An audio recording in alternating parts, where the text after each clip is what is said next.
Ep1 with Visual PR Productions. And it's called that because that is something that we're very proud of, is that it's about that authenticity. It's just shot as live. It's not sort of edit together all these bits and pieces. It is one take, done. It's authentic, engaging conversations. And the whole idea of this sequence of shows that we're going to be doing is it's going to put spotlights on stories. It's going to spark curiosity, and it's going to subtly promote our guests' journeys, their industries or their organizations. It's going to be some interesting stories. Hopefully we're going to have some laughs along the way. And it's just going to be an interesting to showcase what we at Visual PR Productions do, conversation-led video content, and how we can repurpose all of that. But we're going to come into that in more details because it's about time we're doing our own. We've been doing everyone else's and we've not been doing our own. Mainly because purely because we're so incredibly busy, which is brilliant, but we need to be using our own studio and all of that stuff, and we're going to now.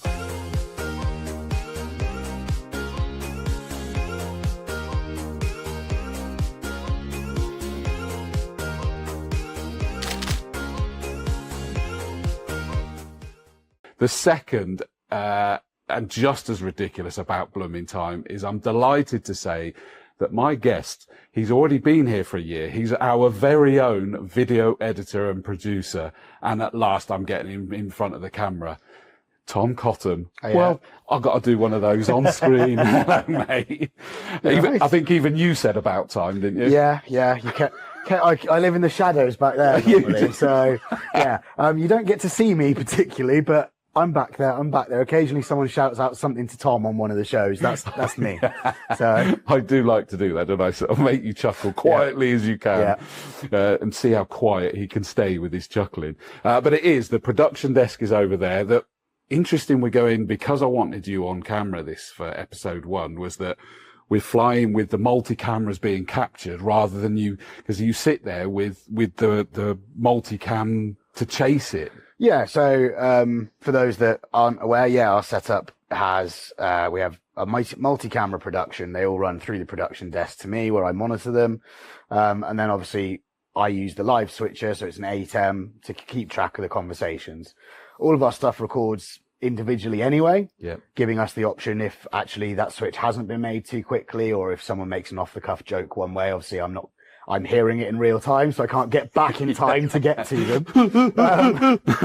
It means we can go in and sort of do that afterwards and keep and for it the sort clips of flowing. as well. And especially for the clips that go out for all of our clients on social medias and stuff. It means we've got those sort of, you've got this camera angle on me, which is very different to this camera angle on me, particularly when we're talking like this, because again, for people out there watching, you'll see that I'm more profile now. That doesn't look as good when you zoom in on it. Yes. So, but my camera over there, which I'm not going to look at whilst I'm making this point, makes it so that I can actually be tighter in on the shot. I get a cleaner image, and it works better for a one clip. And of course, we're set up to be able to have. We try to make the limits 4 people on here, so 2 seats here and 2 seats there. Yeah, we still get that capability of zooming in. Well, having the camera on you two if there was someone else there, but the ability to also then zoom in on a vertical of you.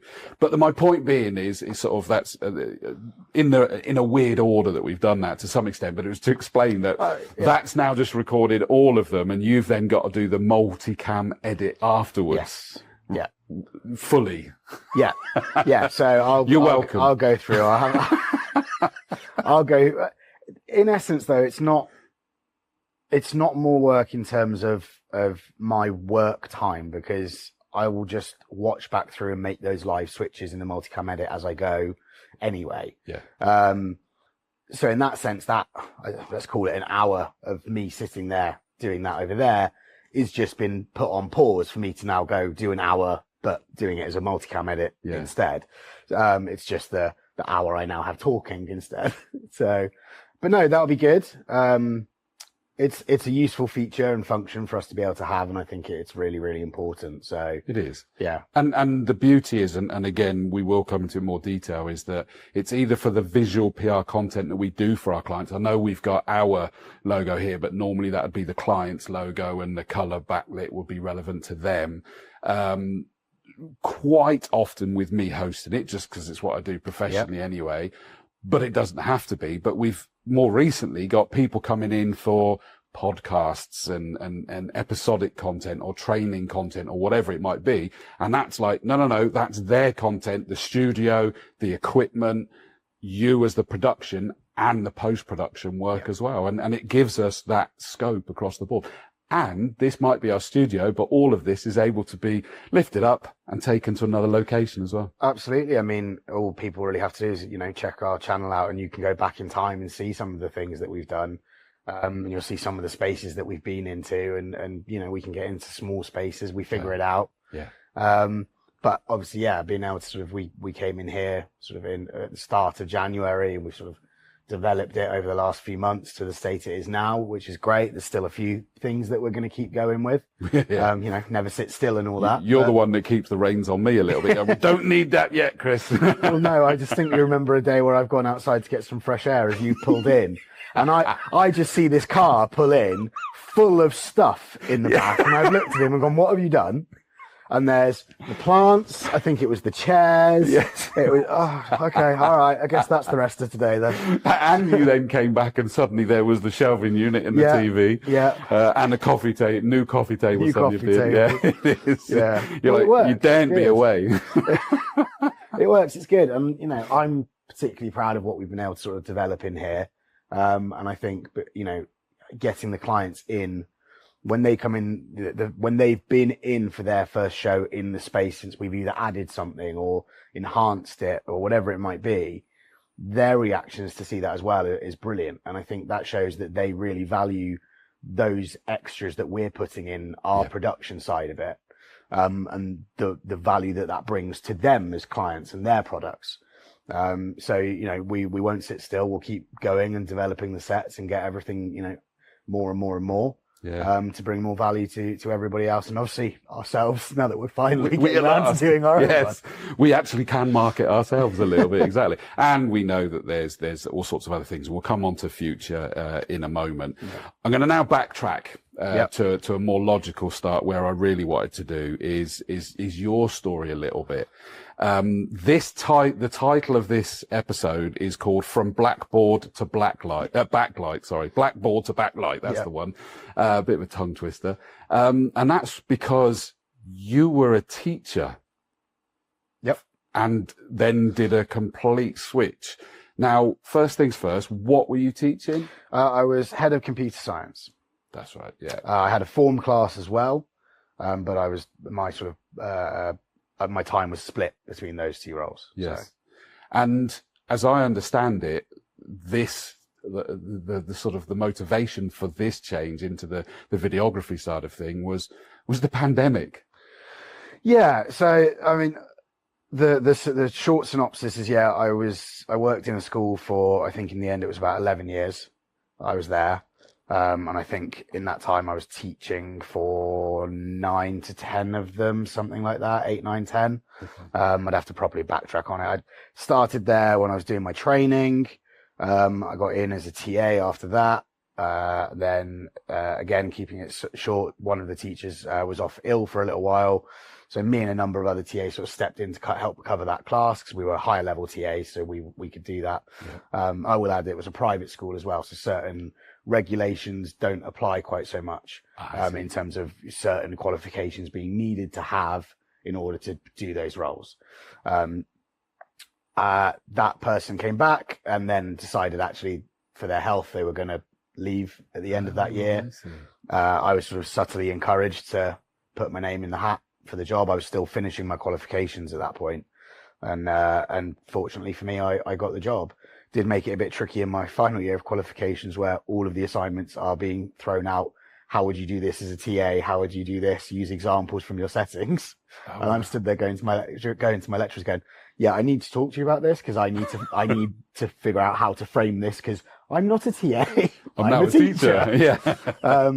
So yeah, that was how that started. And yeah, I was there a long time. I'd always had an interest in video production and video stuff. I did start a photography A level once upon a time. Oh, okay. I dropped it quite quickly. Not because it was static. That's why. You see. Not because exactly. Not because I didn't enjoy it. I loved actually the being able to adjust the apertures and the lenses and create all these beautiful images and then take them to the computer and work on them. I loved all of that. It was actually just there was a distinct unit that was assigned to the class, and I just went, yeah, no, I'm done. Because it was fashion. Right. And I've looked at that and gone, yeah, this isn't going to work for me. I've got no idea what I'm going to do with this. You know what? Leave that. Yeah. So I'd always had that interest is where I'm getting with that. In my sort of role with the computer science, whilst that was predominantly a teaching role, with that, I ended up getting on really, really well with the actual IT team. Yeah. The support crew. There was only 3 of them, and I ended up getting on really, really well with them, built a really strong working relationship with them. Absolutely love those guys. I think all 3 of them are still there. So yeah, I think I spoke with one of them not that long ago, dropped me a message.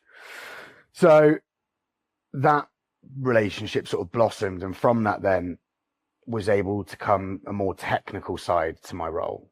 So we started to be able to then bring in some video things here and there, just within a normal school environment, pre-pandemic. So there were a few little bits and pieces coming in. Nothing major, but a few little bits.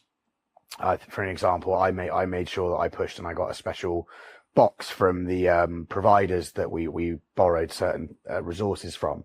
And as part of that kit was a green screen and a special kids camera that was designed to be able to run the green screen in real time and stuff like this. So as part of what they could do, they could go get this camera, their mates could go stand in front of the green screen and they could actually change the backgrounds on it on the camera and these sorts of things. Then, of course, pandemic hit. So school closed. Actually, I say school closed. We didn't close. So technically, we never closed. We still had to provide that provision for key families and key support. Yeah. So that we sort of did that on a rotation basis. You had some staff who were always in the building, predominantly made up of ones who lived closer by, or we did have staff that lived at the school as well. Yep. And then other people who would come and do a day here and there or whatever it was. You also had some staff that actually preferred to work from their classrooms, but still remote that way. Got you. Just their home environment wasn't conducive to being able to sit on a video call teaching. So they would oftentimes find themselves in their sort of down periods, and I'll get to that in a minute because there's a reason I go down periods, going in and helping with those key support children and stuff as well. I sort of got left exempt from that because of my knowledge and my skill sets in the technical side of stuff, including the video work. Okay. So what my role quickly transitioned into was helping train lots of members of staff on suddenly you're having to do everything online. It was new to a lot of people. It was incredibly new. And I remember having to say to a lot of people who were really struggling with it. The amount of times I'm there could say to them, you're a fantastic teacher. Absolutely brilliant. You wouldn't blink twice about someone coming into your classroom and just observing you. It's part of what we do as our career. Yeah. We have observations. We have, people check up on us so we're not just making stuff up all day. But suddenly you're on a camera and you've changed. I've got to be a presenter. Yeah, exactly. That's why my sister company, Open Doors Training, exists, where we train exactly that, is that you suddenly go, I've got to be something, do something. No, just be yourself. It's really, really difficult. And so I was helping people try and be more comfortable with that. Being on camera is something that's never fussed me particularly. I always felt that, well, what I do for a living, one, I'm stood up in front of people talking all day.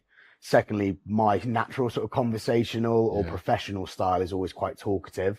It's one of the reasons why actually, working here is one of the things that really interested me because of that, as we always put it, that conversational format. Correct. Stuff. The principles aligned, didn't they, of what you thought, And we'd also just implemented a whole new set of Google softwares, Google Classroom, Google Drive. We were using Google Meet because it linked up with Classroom to be able to provide our lessons. And so I was at the time, my qualification has actually expired now, but I was Google Educator certified, which meant I was able to train my members of staff on that. So in the end, by the time all was said and done, I think I'd written a 50-page training manual on how to do all this stuff. And yet you're still invited to dinner parties. Yeah, invited to pay, but that's by the by. All of that being said is because there was that technical side of it as well, and I was really enjoying that. And there was a bit, the IT guys were like, oh, you need a desk in our room as well, and all this. I was like, yeah, no, that's cool. But the video stuff then started coming in more with that. So when I say I was sort of exempt from going in, it's because my time was split at this point now between teaching all day. So we would do a registration at 8:15 in the morning. Yeah. So I'm on camera in my classroom at 8:15. We would then be live till about 11. Then there was work on your own time, sort of bit, lunch. We'd be back on at 1. Yeah. And I would have to be available, sat in a video call. So I would then live teach for an hour or so. The lesson itself would run for another half hour, 40 minutes, where I'm allowed to turn my camera off and my microphone, but I am there, and we expect all of the students to be there still, but working on the tasks that have been assigned. So obviously I would deliver a lesson, and then it's cool, here's your activities to go off and take what I've done. And then I'm expected to be available until at least 5 o'clock for any parent or any student to be able to send me a message via the Google system at the time, so Google Classroom, saying, can you help with this? And it's an instant, here's a link. I'm here. Hi, how can I help? What do you need? So for me, and that itself was the same for all of my members of staff who were doing that at the time. So it is one thing that still bristles with me when people go, oh, teachers had it easy during the pandemic. They did, don't get me wrong. I know not everybody provided the level of provision that we did, but for what we did, it was a huge amount. I have to say, because my daughter, what would she have been in, let's say year 4, in primary school. And obviously we were off with her doing that. And me trying to teach my daughter some stuff, I don't know how teachers do it. Honestly, my respect went through the roof. And then watching these video things with all of these kids that don't go quiet, it's mayhem that somehow is managed, and you're now getting it over. And then you sort of hear some of the questions and you go, oh, my word, what are you on about? And the teachers just completely calm, explain it in a different way, and maybe in a different way again. And honestly, my respect went through the roof for teachers. It was a very hard, it was a tough in time. general, but to now deliver it this way. Wow. Yeah, it was a really tough time, and I'm proud of the way we came through it and what we were able to deliver for the students. So I was doing that. That was sort of my daytime role, as it were. Yeah. All around that, then we were still marking. The stuff that they did would be photographed and submitted, and I would then have to sit and mark it and provide feedback. So that didn't change. But then I was also, as I say, helping to train staff on the systems, or teaching this way. And I was also, because at this time our staff obviously couldn't provide the pastoral side of care as well. So things like assemblies, the things that make people feel welcome at their school, that feeling of community. And celebrated. So what started as just a weekly assembly that the people would film, and then it got sent to me. I tidied it up a little bit. I'd done a little intro and outro for it. Suddenly, by the end, I was making 9 videos a week. That would be different clubs. It'd be different assemblies. It'd be story time for the younger children, all sorts of bits and pieces. 9 videos a week, plus the training stuff, plus the Google stuff, plus the actual teaching and marking. It was loads. And the reason I've given all of that information is because you can see how I could have really gone any of 3 different ways at that point. The teaching side, the technical side, and the video side. We then went back to school, and I'd managed to avoid COVID completely till this point. I'd done a good job. I'd been a good boy, stayed away from everybody. And sure enough, within several weeks of being back at school, there it is. I've got it. Yeah. Brilliant. Right. Well, I've got to go. Nothing I can do about that. And I found myself at home, and it was almost that time then to reflect. Oh, really? And with that came that realization of, well, what's the part that I've enjoyed the most over the last several months? And it was the videoing and working on the stuff afterwards, and bringing out the personalities of the people on the camera, or telling the stories that are there. You know, I remember probably one of the ones that I really enjoyed was I made a video for my form class at the end of their year. And that was the class just after they came back to school from the pandemic. Yep. So they were used to all my videos and all of this at this point. So I made them a special one, and I delivered it to all of my parents via the Google Classroom. And this is from me to all of you, going, this is your children's year. Right, here it is. And I loved that because it got to put across the joy, the enthusiasm, the happiness that was in these students and in their days, the stuff that as a parent, you don't get to see that because you're not there. Yeah. I see it, but me telling you it is one thing. You know, I go pick my daughter up from nursery. Oh, she's had a great day. She's been in the sandpit. She's been doing this. Okay. Yeah. You know, like, lovely. I'm taking your word for it. Yeah. You know, and that's difficult. And I loved that. And I loved bringing out that story. And so I want to do more of that.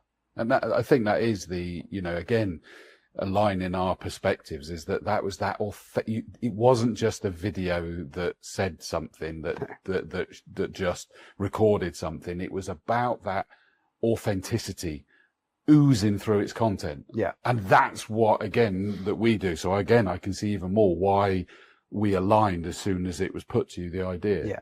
Okay. So you've now picked that this is what you're loving the most. Mm-hmm.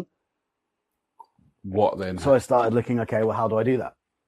I'd already been editing on my own, obviously with the stuff for school, but I developed those skills. I'd deliberately gone and invested in the Adobe suite of applications. When I first originally started, I was using just a free editor that weirdly I was recommended on a training course the school sent me for, which I think was meant to be something completely different, but that ended up teaching me the basics of the video editing stuff and green screening and stuff. Things like happen this. for a reason. And I walked away from it. I was like, well, that was fun.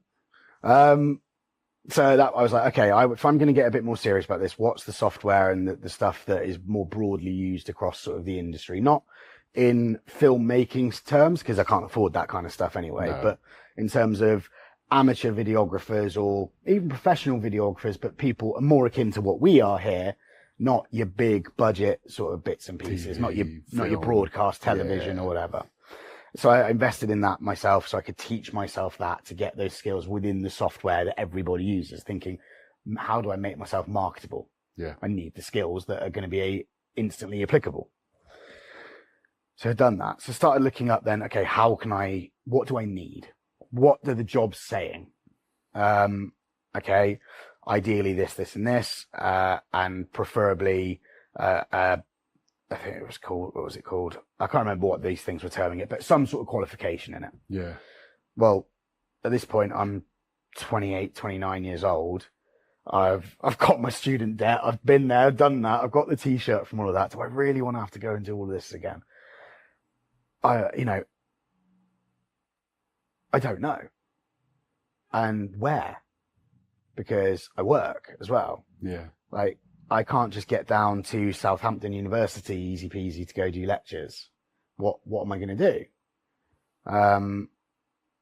And funnily enough, I stumbled across the Swindon College, which now I think is the Institute of Science and Technology or whatever its rebrand has been. And now it's actually a university centre, I believe, as well, which I had a bit of a hand in them actually getting that accreditation. And funny, that's where, at the same campus where I had done some of my teacher training years earlier. Oh, really? So my initial teacher training was Oxford Brookes University, but based out of Swindon College. So I would go into Swindon College and I'd have my lectures there. Yes. And I only went to Brookes a handful of times. That was easier. It made sense. It worked. Yeah. So I went, okay. So I wrote the course leader, Sam, an email thinking this is a long shot. Good old Sam. Yeah. This is a long shot. but what's the harm in asking? Yeah.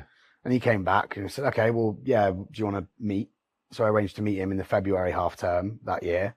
So I've gone down, met with him, and sort of gone through what I can do. And I'd spelled a lot of it out in the email. So that's why I think I piqued his curiosity.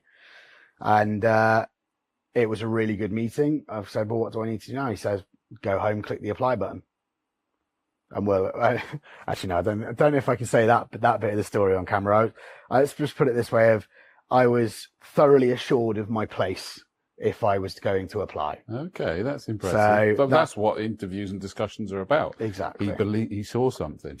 So I then started that in September. Wow. So that was I've always had huge respect from you at that sort of 20, let's call it 29, so nearly 30. I would have been at that point actually, because Thea had just been born, and that was how I was able to wrangle the time off work for the following September that I needed for my course.